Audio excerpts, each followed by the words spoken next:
Welcome to the Daily Horror Habit Podcast. I'm your host, Jay Krieger, bringing you daily reviews of currently streaming horror movies for your twisted pleasure. Be aware that these reviews may include mild spoilers. And as always, I hope you enjoy. The ocean and I have always had a rocky relationship.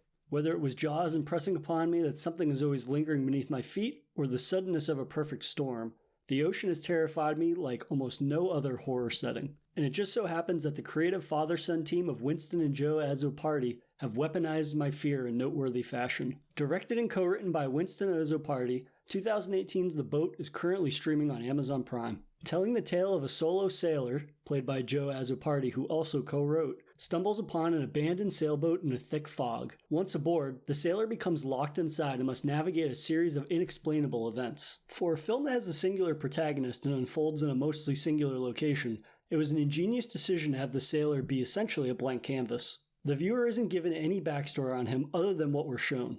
He leaves his home and boards his sailboat and heads out into the ocean. This lack of exposition allows the viewer to put themselves in his shoes, which becomes vital to their engagement when strange occurrences begin. Had we been given a backstory, the viewer may go into this journey with preconceived notions that may falter their ability to root for the sailor. In an interview with FreshFiction.tv, Joe Azzopardi stated he initially wrote a scene where the sailor had a girlfriend at the beginning, and that he was just popping out for an early morning fish. My initial reaction to this is that I'm in favor of the fact that they cut this. I don't think that we needed any exposition, and we certainly didn't need any other characters introduced. I understand that in including a relationship aspect, it would help the viewer to establish a reason why the sailor is fighting so hard to survive and to get back home to a loved one. But at the same time, I think that would just make more baggage that could potentially influence a viewer's ability to put themselves into his shoes and whatnot. So during the course of his routine sail out into the ocean, the sailor comes across a much bigger vessel, and after tying his boat to the vessel and investigating, he finds that the boat is empty and it's essentially dead in the water. But after he investigates the hull and doesn't find anyone, he returns to the deck, and his boat is mysteriously vanished. And now he's stranded on this vessel that is dead in the water because the engine isn't working. And while he knows how to operate the sails and how to fix mechanical issues, something is still not quite right with this boat. He starts to investigate more, and there's no GPS all of a sudden, and he can't get anybody on the radio, and things are looking very dire. And then he makes the unfortunate decision to go into the bathroom.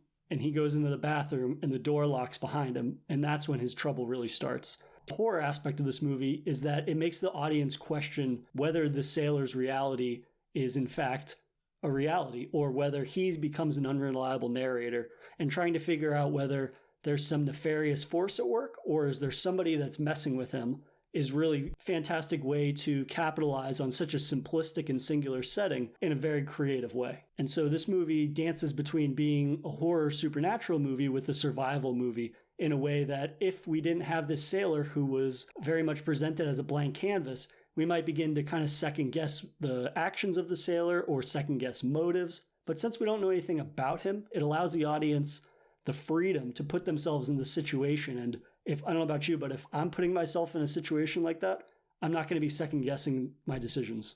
I'm going to be rooting for my character the entire time. And when things either work or don't, you run that gambit of the spectrum of emotions where it's either like, hell yeah, he finally succeeded at something, or this situation can't get any more fucked up than it already is. And for as simple as a premise as the boat has and the singular location, it really is a staggeringly well-made movie. I mean, the quality of the movie is not indicative of an indie film at all. It has the technical aspect of going into filming a movie like this. Not only the tight corridor interior shots, but these really fantastic landscapes of the ocean where you see just the endlessness of the ocean. And that isolation and that being stranded at sea really comes across and makes for a truly terrifying environment in a way that, sure, we've seen in other movies, but in this, it really ties into the dilemma of its character in a way that makes the overall situation, whether it ends up being somebody's messing with him, it's his own fault that he's stranded, or a supernatural one, the same result is still there. It's still a terrifying concept that really weaponized my fear of getting either lost at sea or in some instances drowning. And the film also does a really fantastic job of changing the types of environments within its singular location. So like I said, we have these wide shots of the ocean, kind of the ocean landscape. But then when he's locked in the bathroom, it's incredibly claustrophobic, where he's in this single occupancy bathroom that it's a boat. So obviously the bathroom is going to be even smaller than one that would be in a house or an RV even. It's incredibly claustrophobic. And the angles that they're able to get without it being confusing or losing track of what's happening really makes for an uncomfortable watch. And it makes for an even tenser watch because you feel like you're in the room with the character, and seeing this dilemma unfold for them is painful in a lot of ways, given the physical injuries that he sustains while trying to free himself, but also just the urgency of you get to see his live reaction to everything that's happening, to his mental state, to him realizing what's happening, to him trying to problem solve certain situations. It's really a strong physical performance that I wasn't expecting again. And especially when the boat starts to go through these different different changes in the weather outside. So at one point, he's in the boat for quite a while. At one point, a storm rolls through and he's trapped in the bathroom during a storm and the window is open. And so water starts to fill in the boat and he's in neck deep water at one point, still trying to free himself from the bathroom.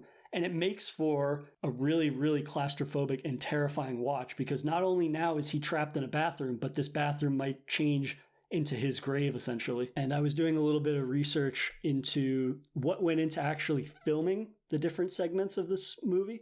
In an interview with DailyDead.com, Joe stated that they filmed this movie in Malta, and they filmed it in, I believe, the winter season. So the water was incredibly freezing cold in those scenes where he had to be submerged. And sometimes he was in the water so long, he almost gave himself hypothermia and had to get pulled out and warm up. And something that I wasn't really cognizant of, but it gave me a lot more appreciation for the exterior shots of the boat, which, I mean, the cinematography is gorgeous, obviously, but at the same time, the fact that if they're filming one boat, there have to be multiple boats in the background that are filming the boat that's going to appear on screen. So just the amount of moving parts with such a small crew really gave me a newfound respect for not just indie filmmaking. I've always appreciated indie movies, but considering the movie is somewhat slowly paced in uncovering its mystery, a lot of those shots that some people might take for granted, I think there's an extra weight to it. That's half of the shots were filmed in the ocean, which required more coordination, and then some of them were filmed in like water tanks that are essentially sets. And an interesting point, again, that kind of reveals the guerrilla style of filmmaking. They had such a small crew that some of the departments were only manned by one person. And since they were on the water, and if somebody got seasick, they would be out of commission, and that whole department then would be out of commission. So it really kind of puts into perspective something that a lot of people might view as being, oh, it's just a shot of a boat in the ocean. When in reality, the amount of effort that goes into those types of shots that help to craft a lot of the tension and the atmosphere of the film really needs to be applauded, I think. And the final element of the film that really amazed me in a way that I was not prepared for was the sound design. Obviously, in every movie that takes place on the water, you hear the waves, you hear the rush of the ocean, you have storms and whatnot that might occur. But really, it's the sound of somebody moving around inside of the boat. At key points, the sailor, when he's in the bathroom, or again, when he's exploring another part of the boat, he hears footsteps on the deck. He hears footsteps right outside of the bathroom. You hear a floorboard creak. You hear wood start to shift. And each of those instances instills fear in the viewer when they don't even know what it is. It could just be the boat shifting because of the change in the ocean, the tide and whatnot is shifting. Maybe a wave came and hit the side of the boat. But every single time you hear a floorboard creak, it instills fear in that you don't know what's on the other side of that door. You don't know what's on top of the deck. And that really helps build the tension when you're not necessarily going to see a lot of supernatural things, but creating that atmosphere of the supernatural and the unexplainable is really key in engaging the viewer throughout, because it is a slow burn of a movie, and I would not go into this movie expecting definitive answers at the end of it. But at the end of the day, the atmosphere is so strong and the physicality of the performance by Joe is so strong that you really are in this the entire time. There's no point where you're not fully engaged in his plight of trying to figure out what's happening, of trying to survive a storm. And again, him being a blank canvas, it's very easy to put yourself in his shoes. It's very easy to see yourself as being stuck in that scenario because, for the most part, there isn't anything absurdist about a lot of the predicaments he finds himself in. Whether or not the boat is haunted, some might view as being an absurdist premise, but the specific situations he finds himself while aboard the boat could happen to you or I. So playing the movie half as a horror movie and half as a survival movie really does a great job of blending those two genres and captivating certain people that otherwise might not have. Like, I watched part of this with my brother. He came in halfway and he was like standing in the doorway and was like, "Oh, what are you watching?" And I gave him a brief description of it, the synopsis, and he was like, "Oh, okay, whatever." But then the more he watched it, he ended up sitting down and watching the last 45 minutes of the movie with me. And he ended up really enjoying it. And I think that speaks to the film's ability to captivate people that might not be horror fans, or you might laugh at its overly simplistic premise.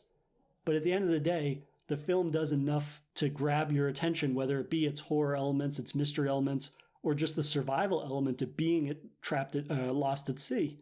Really speaks and resonates with a wide audience of genre fans. And I think that's key to making this film as impactful as it was, because on paper it's kind of a silly premise, but the execution is of a caliber that I couldn't stop watching it. And even though nothing is really explicitly spelled out in the end of it, I was given enough moments of an emotional range and an investment in this character that the journey as a whole was enjoyable for me. And for those reasons, I think it's definitely worth checking out. And again, it's currently streaming on Amazon Prime, and I highly recommend that you guys check it out. And that's going to do it for another episode of Daily Horror Habit. I'll see you guys tomorrow for another horror movie review. Thanks for listening to another episode of the Daily Horror Habit podcast. If you enjoyed this episode, please subscribe to Daily Horror Habit on your preferred streaming service and follow us at Daily Horror Habit on Twitter or Instagram.